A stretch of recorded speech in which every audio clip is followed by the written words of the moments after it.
Hello, everyone. Welcome to English Story Time, a podcast series produced by the Community English team of UEL Green Summer Campaign. This is episode 12 Small Action, Big Changes. In today's episode, we will listen to an interesting English story, learn useful vocabularies, and improve our listening skills together.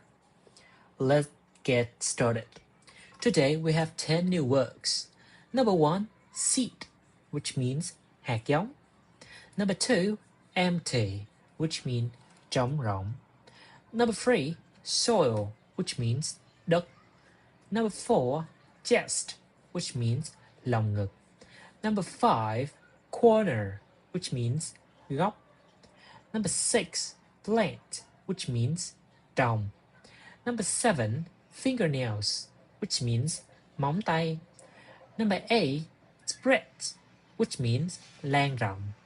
Number 9, care, which means quan tâm. Number 10, bloom, which means nở hoa. Keep these words in mind as you listen. You will hear all of them in today's story. Now, let's dive deeper into our story. Small action, big changes. A story about one small action that changed the whole street. Now let's go. Lily was 8 years old, living with her mother and little brother Harry in a small yellow house on Hoa Street. It was a quiet street with tall trees and friendly people. But there was one place on the street that nobody liked. It was a small corner where two walls met. There were no flowers there, no tree, no color, just dry dirt, some old broken bricks, and a rusty metal pipe that had fallen down years ago. People walked past it every day without stopping, but Lily had been looking at that corner for a long time. She just felt, every time she passed it, that something was missing. One Saturday morning, Lily's grandmother came to visit. She was a small and quiet, with hands that always smelled like soil and loved plants more than almost anything. After lunch, she opened her bag and took out a tiny brown seed, no bigger than Lily's fingernail. Grandmother gently closing Lily's finger around the seed and said, "Plant this somewhere it needs love."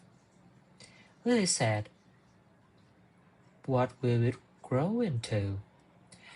Grandmother smiling warmly and said, "Something beautiful, but you have to be patient and you have to care for it every day."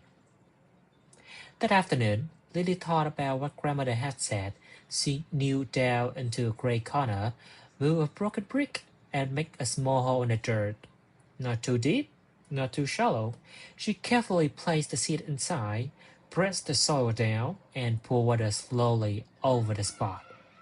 Nobody saw her do it. Days passed. Every morning, a cup of water. Every morning. Nothing to see. Her brother Harry came out and started at the empty dirt. He said, "I don't see anything." Lily said, "That's because it's still thinking." Harry confused. "Seeds don't think." Even during a heavy morning rain, Lily went out with her umbrella to check on her spot. A woman walking back shook her hair, unable to see the seed growing. But 11 days after planting, something finally appeared. Two small green leaves, curved at the edges, pushing up through the soil. Lily crouched down too closely. She felt something warm spread through her chest, a feeling she would later understand as proud. That afternoon, old Mr. Phoenix from the next door came out to check his post box. He was 80 years old, lived alone, and walked slowly with a wooden cane. He bent down slowly to look at the tiny leaf. Mr. Phoenix said, "Did you plant this?" "I used to have a garden long times ago. My wife loved plants, but after she passed away, I stopped. I didn't want to do it alone. Might water it for you sometimes." Lily answered, "Yes, please. It's like watering in the morning. Not too much." The following Saturday, Miss Phoenix brought 2 pots of bright yellow flowers from inside his house. He looked a little bit embarrassed, admitting they were lonely sitting inside a dark room. Word spread quickly. A woman from a rainy morning brought a red pot. Lily's friend Min brought a little cactus in a blue teacup. Children from across the street even make a wobbly cardboard sign at "Our garden." But one morning, strategy struck. Someone had knocked over Mr. Phoenix's yellow pot, bending its stem. Lily felt a sharp, hot feeling in her chest. Mr. Phoenix kneeled down slowly and began packing the soil back around the fallen flower. Lily asked, "Will be okay?" Mr. Phoenix said, "I think so. Plants are stronger than it looks. They just need someone to help them stand up again." Later that day, a 10-year-old boy named Matthew came to find Lily. He looked genuinely unhappy. Matthew said, "I knocked the pot over. I was kicking a ball and I was looking. I'm so sorry." Lily said, "Okay, do you want to have water the plant sometime, so you can see how the flower gets better?" Matthew agreed, promising no more balls near the garden, and became one of the most reliable helpers.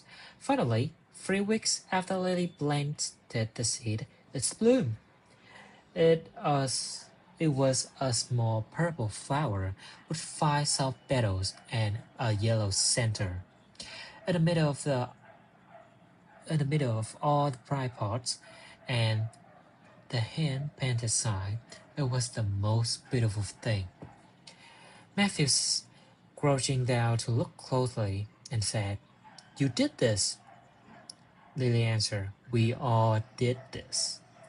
That evening, Lily's mother stood looking at the garden, and the gray corner was unrecognizable now. The mother, putting her arm around Lily, and said, "Your grandmother was right about you. He said you always know where love is needed." Lily looked at the purple flower. She thought about Mr. Phoenix's lonely flowers, about Matthew coming back to say sorry, and about all the small hands that had carried and painted things here, one by one. Lily thanked herself and said, "Small action, but look what they grew into. What a beautiful reminder for all of us." And that is the end of the story. Now let's go to the reflection question. Wonderful. Now let's think about the story together. Here are some questions for you. Number 1. Why did Lily choose the gray corner to plant her seed? Number 2. Mr. Phoenix hasn't grown anything for a long time. Why did he start again? Number 3. Matthew knocked over the flower pot by accident. What did he do after that?